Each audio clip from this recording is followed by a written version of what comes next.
Hola a todos, soy Seijo, el tío que habla de rol en internet, y el vídeo de hoy va sobre acertijos. Pero, antes de hablar de dicho vídeo, eh, mm, siempre empiezo diciendo cosas que no son sobre el vídeo, así que no vamos a cambiar esa costumbre. Punto número uno, la llama de Argos, hemos vuelto a jugar a ella, el capítulo ha quedado bastante bien, hemos tenido un pequeño parón porque la vida, así que bueno, en fin. Echarle un vistazo. Punto número dos, son los últimos días para votar en los Ignotus. Eh, Hacedlo. Os mataré. Bien, dicho esto, hablemos de acertijos. ¿Por qué acertijos? ¿Por qué no otro tipo de encuentro? Bien, ¿y por qué es importante hacer un vídeo de ellos? No puedo simplemente coger un acertijo de internet, plantarlo en la mesa y olvidarme. Es complicado. Por un lado, yo soy team acertijos sí. Me parecen algo súper icónico, desde Edipo y la Esfinge a Indiana Jones y la Tercera Cruzada, por ejemplo. La última cruzada, no la tercera cruzada. Son grandes ejemplos, son ejemplos de un contenido que es entretenido de ver y de consumir, evidentemente. Y también yo creo que de jugar. Pero hay un par de problemas con los acertijos. Y el primer problema es que el acertijo es el único tipo de situación, ¿vale? Que se ve agrupada tradicionalmente con trampas, a pesar de que no... son cosas completamente distintas, porque mientras que un acertijo, mientras que una trampa, perdón, tiende a desafiar exclusivamente al personaje, el acertijo tiende a desafiar exclusivamente al jugador. Y vas a encontrar en la guía de Tasha, por ejemplo, que han sacado nueva, y en la parte de atrás una sección de acertijos y trampas. Había un libro entero en 3.5 de acertijos y trampas. Pero son completamente distintas en cómo se plantean, cómo presentarlas, a quién desafían. Esto es algo que de hecho pude percibir cuando dirigí una sección de una mazmorra que era solo acertijos y trampas. No había ningún... Bueno, había un combate, pero no cuenta. Porque era una trampa realmente. ¿Qué quiero decir con todo esto? Normalmente cuando jugamos a rol, desafiamos tanto al jugador como al personaje. El ejemplo más sencillo de esto es una situación social, tal y como se juega normalmente. El jugador tiene que encontrar las palabras correctas para conseguir lo que quiere y que al mismo tiempo sea consecuente con su personaje. Además, el personaje tiene que ser creíblemente elocuente, lo cual se suele representar en una o varias tiradas, etcétera. Esto también pasa en los combates. Los combates tienden a requerir, por supuesto, tiradas y acciones por parte del personaje, ¿no? Peligros que superar, ataques que evitar, ataques que impactar, pero también hay una serie de... es más un problema táctico, ¿no? Pero hay un problema táctico para los jugadores para resolver, a quién ataco, dónde me coloco, qué hechizo utilizo, qué objetivos son prioritarios, cuál es el objetivo de esta pelea, etcétera, etcétera, etcétera. Es decir, incluso en situaciones más pasivas, menos críticas, como exploración o, en fin, toma de decisiones genérica, se desafía tanto al personaje como al jugador, porque el jugador está decidiendo qué cosas hace su personaje, y eso luego va a repercutir en cómo su personaje las puede hacer. Entonces el desafío es conjunto. Y eso es un poco la esencia de jugar a rol. El hecho es que estamos jugando a rol, no interpretando un papel en una obra de teatro en el que todo está predeterminado y los únicos desafíos son al personaje y son aquellos que marca el guión. Y nosotros simplemente estamos interpretándolo. Pero tampoco es un juego de mesa en el que simplemente estamos siendo desafiados nosotros. Y estamos tirando dados para simular ciertas mecánicas, pero el que tiene que resolver el puzzle soy yo. Y veréis el problema aquí. Pero no es el caso siempre en los juegos de rol. Los juegos de rol, para ser un juego de rol, yo creo que tienen que tener esa combinación de desafiar al jugador y desafiar al personaje, pero no se da en todos los casos, siendo las trampas y los acertijos uno de esos casos en los que no se da. ¿Qué quiero decir con esto? ¿Que no metéis trampas? No. Que hay que hacer las cosas bien. Vamos a entrar un poco más en detalle. El acertijo, al menos el más básico desde mi punto de vista, como concepto, es simplemente una forma de distinguir. Es como una puerta. Es algo que distingue a un grupo de personas, a una persona de un grupo de personas. Una puerta no deja de ser un artefacto, una herramienta que separa a la gente que quieres que entre en tu casa de la gente que no quieres que entre en tu casa. Si yo te abro la puerta desde dentro o tienes una llave, puedes entrar en mi casa. Si no, no puedes entrar en mi casa. Y, por supuesto, hay formas de saltarse esa puerta porque no hay mecanismo perfecto. Pero una puerta perfecta no podría ser forzada, así que simplemente no podrías entrar en casa. Bien, me pica un poco la espalda. Los acertijos son un poco... Las contraseñas son algo similar. La contraseña no deja de ser un tipo de llave a una puerta. Y la contraseña simplemente distingue quién quieres que acceda a tu ordenador, quién quieres que acceda a tu club secreto, aquellas personas a las que les has dicho la contraseña o aquellas personas que son capaces de saltarse esta puerta y forzar la puerta de alguna manera robándote la contraseña.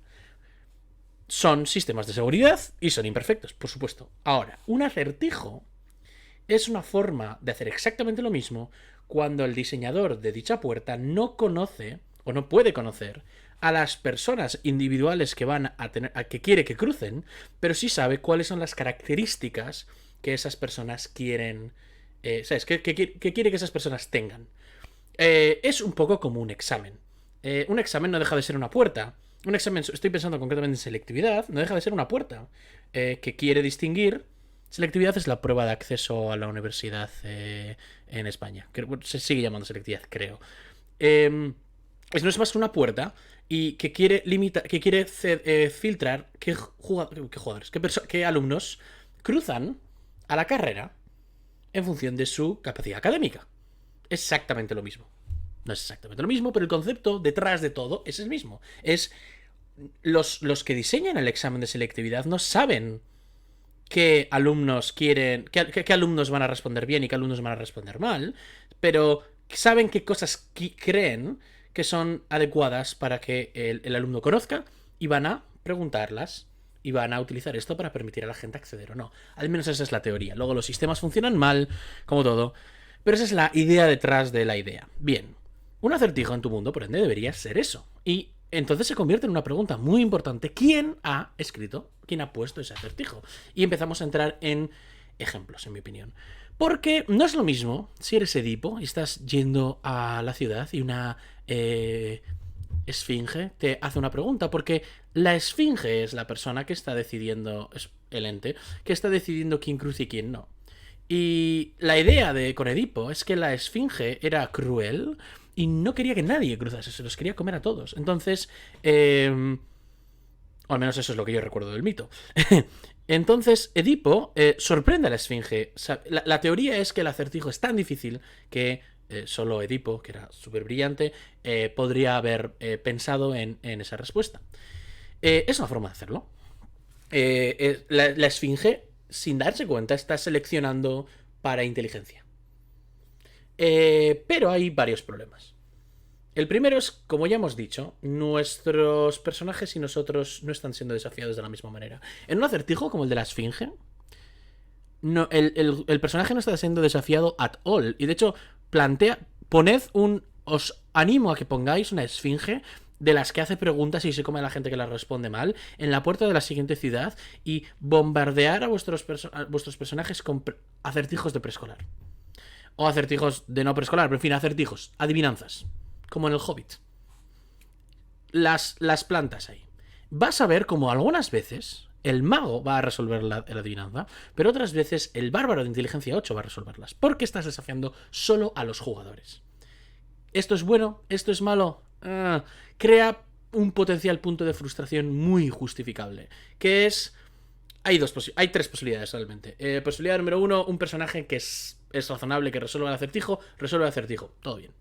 Posibilidad número 2, un personaje que no es razonable que resuelva el acertijo, resuelve el acertijo. El bárbaro de repente tiene la idea brillante y se le ocurre. Es guay. Es gracioso. Y todo el mundo va a decir, oh, hostia, ¿te acuerdas aquella vez que las 3 neuronas del bárbaro conectaron entre ellas y resolvieron el acertijo y nos salvaron a todos? Es un momento guay y todo el mundo tiene derecho a destacar en algo que se le da mal de vez en cuando. Eso no es algo que yo creo rompa el ritmo de juego. Posibilidad 3. Un personaje que debería poder resolver el acertijo no es capaz de resolver el acertijo y por ende es castigado por ello, porque no resolver un acertijo en un puzzle de este tipo conlleva castigo. Normalmente la esfinge te come. Entonces, ¿qué pasa? Las dos primeras son de puta madre, pero la tercera opción no. Porque genera frustración. Y es una frustración muy válida. Porque en la ficción que estamos intentando vender a nuestros jugadores, es perfectamente plausible que el jugador diga: esto es una tontería. Yo soy muy malo con acertijos. Pero mi mago no debería serlo. O mi bardo no debería serlo. Porque mi bardo ha estado por todo el mundo y ha viajado. Es un puto bardo de nivel 12. No es. Me va a sacar de la historia. Me va a sacar de la verosimilitud del mundo. Que mi bardo, hablador de 150 lenguas y conocedor de 1000 canciones, no sea capaz de adivinar este acertijo solo porque yo soy un denso. Y es una crítica y es una queja pálida dentro de la ficción. Por supuesto, esa clase de gente debería quizás relajarse un poco y dejar que igual otra persona lo adivine. Pero si nadie más está adivinándolo, y, ¿sabes? El bardo este camina con un pícaro, un guerrero y un bárbaro, ninguno de ellos muy inteligentes. Los otros van a decir: bueno, es normal, mi personaje no va a saber. Pero el bardo va a ser como: ya, el mío debería adivinarlo.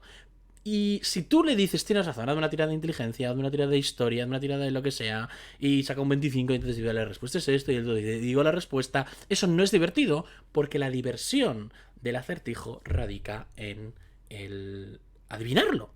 Es por eso porque son divertidos. Si alguien te dice la respuesta a un acertijo, no es divertido. Entonces esos acertijos tienen un poco ese problema. Hay formas de solucionarlos, voy a llegar a ellas en un rato. Hay otro planteamiento, que es el acertijo que... bueno, perdón, hay otro problema del acertijo como filtro de aquel que es digno. Que es que la mayoría de acertijos que vamos a encontrar en internet y en libros de acertijos y de adivinanzas y de problemas de lógica son adivinanzas y problemas de lógica. Y las adivinanzas y los problemas de lógica tienden a filtrar lógica numérica y lógica verbal. Hay lógica, existe la lógica espacial, existe la lógica emocional, hay muchos tipos de inteligencia que no están siendo filtrados en ese filtro. Punto número 1. Punto número 2, hay un montón de otras cualidades que puedes querer filtrar y que un acertijo no te lo permite. Por ejemplo, un acertijo filtra sin duda inteligencia y pensar fuera de la caja y cosas así, pero ¿qué pasa si quiero filtrar valor? O honradez. O generosidad. O conocimiento sobre una cosa concreta. Que aquí ya esto es menos... la mayoría de acertijos, al menos típicos, dejan de encajar... la mayoría de puzzles de lógica realmente y de adivinanzas dejan de encajar en este paquete. Y la fortuna para nosotros es que esos son los más fáciles de implementar concretamente en D&D. Porque es un mundo de fantasía, hay magia, hay dragones, y como hay magia, puedes crear grandes ilusiones que los personajes se creen como reales, presentar situaciones imposibles que desafían las reglas de la lógica y que buscan una reacción emocional en los personajes y en los jugadores. Y puedes crear escenas que les obliguen a demostrar su valor. Por ejemplo, estamos cogiendo el ejemplo del valor, de una forma segura, y si eres valiente podrás cruzar. Otro ejemplo que a mí me gusta mucho es en Indiana Jones y la Última Cruzada. Las pruebas que separan al mundo del Santo Grial están ahí claramente para que solo una persona fiel a los principios de la religión que ha puesto el Santo Grial ahí, en este caso el cristianismo o el judaísmo, no lo tengo muy claro a estas alturas, pueda cruzar. Entonces, solo aquel que se arrodilla, solo el penitente cruzará, porque solo aquel que se arrodilla. Entonces, utilizan un lenguaje que solo aquellos que han estudiado, que bueno, cuando lo montaron, solo aquellos que profesaban esa fe lo conocían, y en el futuro solo aquellos que lo han estudiado, como Indiana Jones y su padre, pueden cruzarlo. Solo aquellos que saben escribir el nombre de Dios pueden cruzar el vacío este. Solo aquellos que están dispuestos a dar un salto de fe. Está probando varias cosas. Está probando conocimiento, está probando humildad y está probando fe o valor. Bien. A mí spoilers. 2, esa película es genial. 3, me parece el mejor ejemplo jamás hecho sobre acertijos, porque todo eso son acertijos que están filtrando distintas cosas que la gente que no quiere que el Grial... Están buscando que al Grial solo acceda a aquellos dentro de su grupo y lo hacen de esta manera. Podemos copiar esto y de hecho os animo a copiar esto. Es bastante fácil. Una vez sabes qué cualidad quieres filtrar, es realmente fácil plantearte, ok, primero, ¿quién está intentando filtrar esta cualidad? ¿Quién ha diseñado este acertijo? ¿Qué dioses o qué fuerzas o qué personas han diseñado este acertijo? Y segundo, es muy fácil pensar, ok, ¿cómo lo harían? ¿Qué poderes tienen? ¿Acceso a qué tecnología tienen? ¿Cuáles son sus ideales y cuáles son sus métodos? Yo les puse, hace ya tiempo, a mis jugadores... estaba la tumba de un dios dragón y la historia era un poco que los otros dioses habían construido esta tumba para ocultar el cuerpo del dios dragón, porque tenía una serie de propiedades que no querían que saliesen fuera. Y dicha tumba tenía, además de estar enterrada y oculta por magias y whatnot, obviamente tenía un poco la idea de que cada par de dioses, los dioses se habían juntado de dos en dos y cada uno y habían colaborado entre ellos para construir distintos tipos de defensa, ¿vale? De acertijo, de alguna manera. Y el primero era un golem gigante. De hecho, pondré un enlace al vídeo porque el set, el guardián del ojo incandescente, es uno de los desafíos hechos por el dios de la magia y el dios de y la diosa de la guerra. Para que, ¿sabes? Solo aquellos que eran capaces en ambas artes podrían derrotar al golem y podrían cruzar a la siguiente fase. Y el golem se reconstruía porque era una prueba continua para cualquiera que quisiese cruzar. Creo que los jugadores no llegaron a averiguar exactamente por qué los dioses querían que alguien pudiese cruzar. Pero había un motivo. Simplemente no lo averiguaron. El segundo piso, sin embargo, era una serie de trampas y acertijos old school, creados por el dios el dios de la libertad y las mentiras y los trucos, y el dios de la estrategia y las trampas y la lógica y ese tipo de cosas. Y era básicamente una mazmorra llena de ilusiones, llena de trucos, pasadizos sin salida que te hacían caminar internamente, trampas que yo creo, he de decir, bastante ingeniosas. Y aquí es donde puedes... haremos un vídeo sobre trampas la semana que viene, probablemente, o la que viene, no sé, la siguiente. Y luego el tercer nivel era una prueba psicológica, era una habitación vacía, pero cuando entrabas en ella alucinabas. Y veías los peores momentos de tu vida mientras tus instintos más básicos se veían acrecentados. Era la prueba del dios de la redención, ¿sabes? Del dios de las segundas oportunidades y el buen rollo y el ser mejor persona, y el dios de la naturaleza. Y era una forma de juzgar solo aquellos cuyos mejores sus instintos eran buenos en un inicio. Podrían y pueden coger lo que han hecho mal siendo conscientes y solo con su instinto base tomar la decisión correcta, ¿sabes? Y dar, crecer y dar ese paso. Y solo aquellas personas que lo conseguían salían del ensoñamiento. Era una forma de filtrar distintas cualidades que los dioses creían adecuadas y que les representaban bien a ellos, y solo personas con... tiene, por supuesto, fallos este planteamiento, pero en el mundo los dioses son mortales, bueno, eran mortales y por ende falibles. Y me gusta que fallen y que tengan un poco ideas de bombero a veces. Eso es un poco el acertijo como forma de separar el digno del indigno. Pero hay otra forma de hacer esto, que es el acertijo como cosa que simplemente tú no sabes cómo funciona. ¿A qué me refiero con esto? Sí, a veces, más a menudo que no a menudo, tus jugadores no van a tener ni puta idea de cómo funciona un mecanismo, o un objeto mágico, o una situación. Y eso es un acertijo, porque si quieren quizás cruzar o utilizar el objeto, van a necesitar averiguar cómo funciona. Y no siempre va a ser una tirada. Un ejemplo de esto sería el ascensor en el castillo que les estoy dirigiendo ahora. Mis amados jugadores están infiltrándose en un castillo por motivos. Quizá algún día haga un vídeo explicando el castillo, explicando un poco mi idea de diseño. Pero una de las cosas que decidí, creo que hablé de esto el vídeo pasado, es que el castillo es el castillo de un mago, de una archimaga.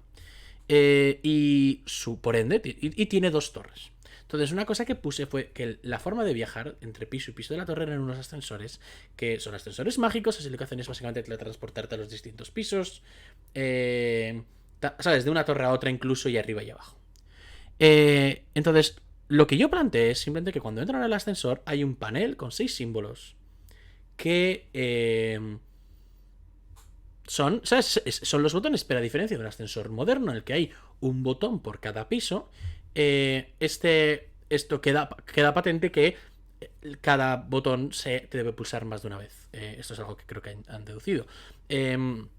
Y yo creo que la clave para ellos fue el momento en el que, para mí, yo lo considero superado, al menos la primera mitad del acertijo, y esto es algo de lo que quiero hablar en breve, fue el momento en el que se dieron cuenta de que si esto quiere decir esto y esto quiere decir esto, ¿no? Siguieron un poco la lógica del puzzle, entonces vamos a tener que pulsar algunos botones más de una vez. Es decir, las combinaciones son combinaciones complejas para poder acceder a todos los pisos. ¿Por qué? ¿Por qué me puedo permitir hacer esto y por qué salió mal y cosas que no tuve en cuenta? Por un lado, esto es perfectamente lógico. Tú tienes un ascensor mágico, tú eres una persona que ha diseñado un ascensor mágico, tú sabes cuáles son las combinaciones para cada piso, tú conoces la lógica y puedes explicarle la lógica a quien sea que tú quieres que entre en esto. Pero mis jugadores no son una persona que sea deseada en ese castillo y no conocen el funcionamiento. Y como no conocen el funcionamiento, tienen que experimentar.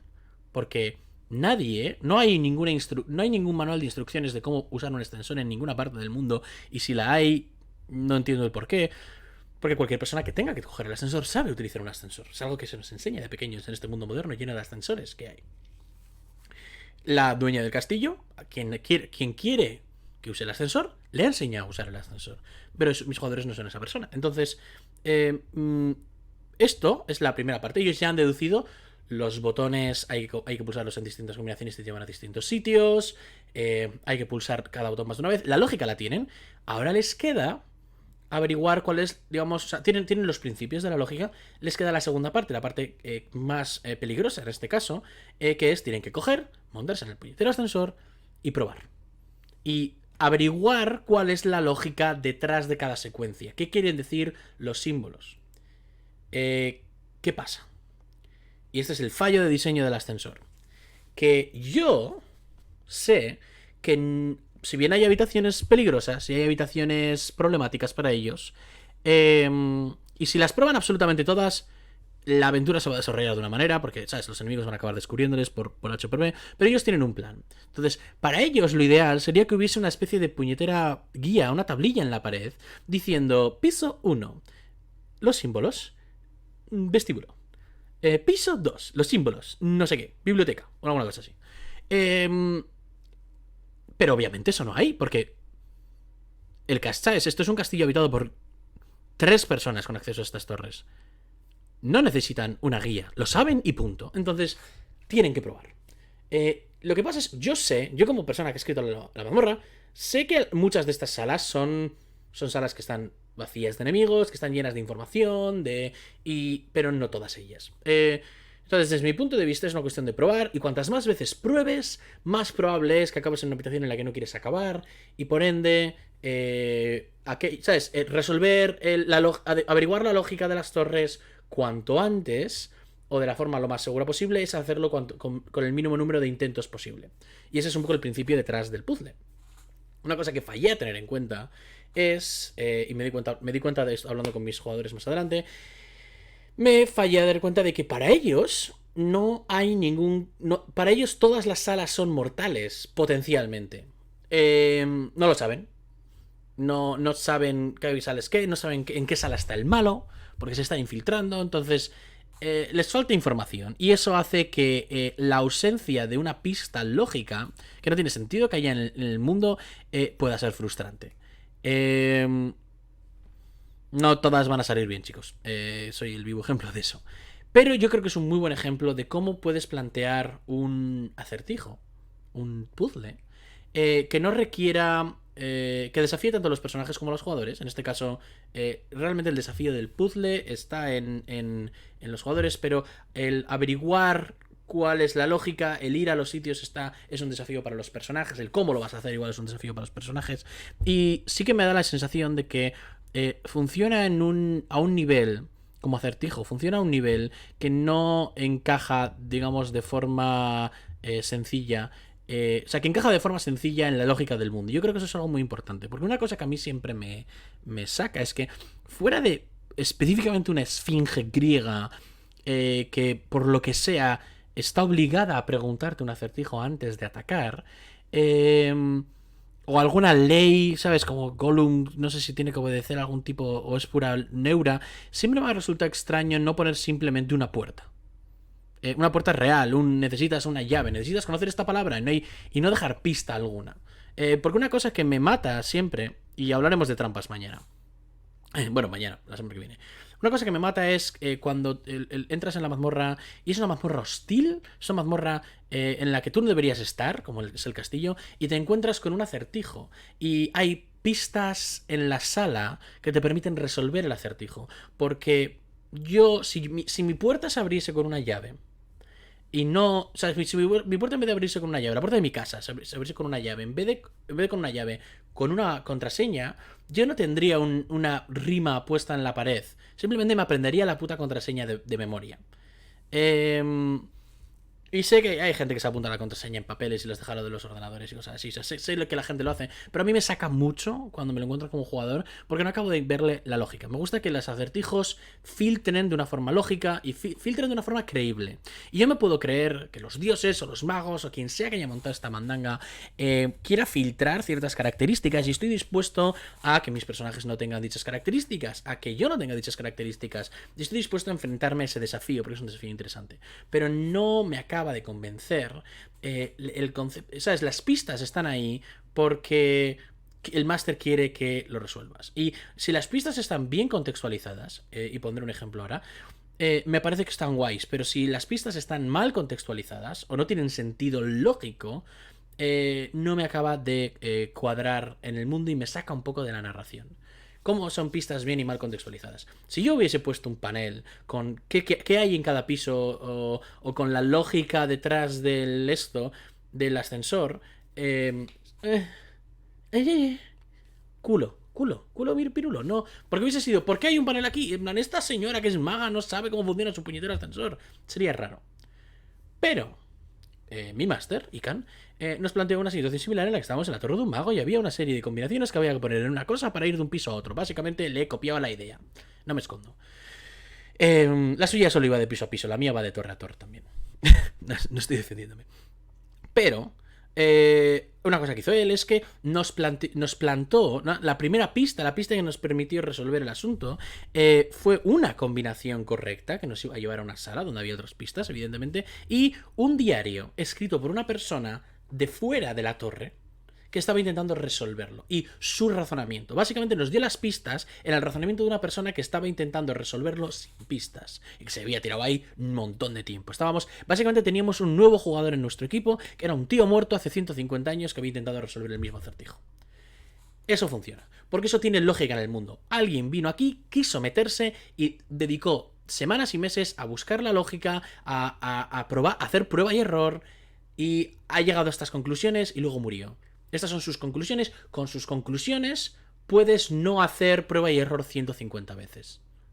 Puedes hacer... Puedes probar ciertas combinaciones. Puedes ir a esta sala y buscar más pistas ahí. Y de esa manera, ¿sabes? Tenía sentido. Tenía sentido. Y como tenía sentido, es una pista que no molesta. Pero si esa torre de mago hubiese tenido... ¿sabes? Todas las pistas en la misma habitación, ¿sabes? En la primera habitación hubiese sido, ¿por qué nadie ha entrado aquí y lo ha saqueado y saboteado todo? Eso es un poco mi opinión en las pistas y en cómo colocarlas y en lo que me parece importante que tengan lógica dentro del mundo. Porque en general todos estos acertijos y todas estas adivinanzas y criaturas que te dicen adivinanzas así, tienen que tener una lógica dentro del mundo. Y hay cosas que aceptamos como demonios y esfinges y espíritus feéricos, ¿sabes? Que quieren... ¿sabes? Que realmente no pueden vivir, no están vivos de verdad porque no pueden morir, están aburridos, son seres del caos, se lo quieren pasar bien y tú eres su entretenimiento. Entonces es como, entretenme, porque están un poco locos. Están un poco locos. Es como, entretenme, resuelve mi acertijo y te daré lo que quieras. Eso a mí me funciona, porque es muy clásico, es muy folclórico y tiene un sabor muy concreto.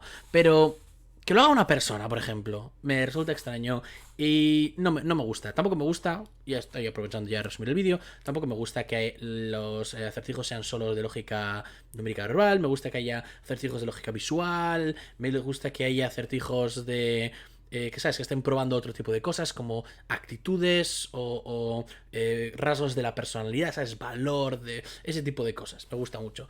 Y me gusta cuando los acertijos están integrados en el mundo de tal manera que los veo y no pienso un acertijo, sino un ascensor. Que es un poco lo que me pasó en la torre que nos plantó mi máster.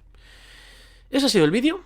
Me han informado de que debería suplicar desesperadamente en cada vídeo que apretaseis los botones y me dieseis ayuda en que esto funcione.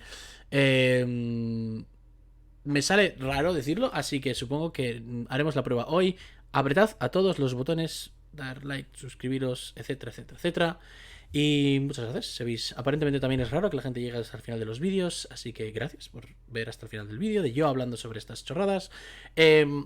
Si tenéis a bien, cuando lleguemos a 500 suscriptores, que es algo que es dentro de poco, porque estamos muy cerca, relativamente muy cerca, quiero hacer una especie como de preguntas y respuestas, daros la oportunidad de que preguntéis cosas que igual no entran en un vídeo entero de 20 minutos, media hora, pero sí entran en, o sea, sí que merecen la pena ser respondidas. Entonces, dejar vuestras preguntas en los comentarios, cualquier pregunta sobre mí, sobre el rol, sobre lo que escribo, sobre qué hay en esa mesa de ahí llena de basura, de lo que queráis. Dejarlas ahí, tomaré nota y cuando lleguemos a 500 suscriptores haré una especie de pequeño vídeo celebratorio respondiéndolas a todas, etcétera. Y eso es todo. Nos veremos la semana que viene, cuando creo que hablaremos de trampas, salvo que se me ocurra algo más interesante de lo que hablar. Hasta otra.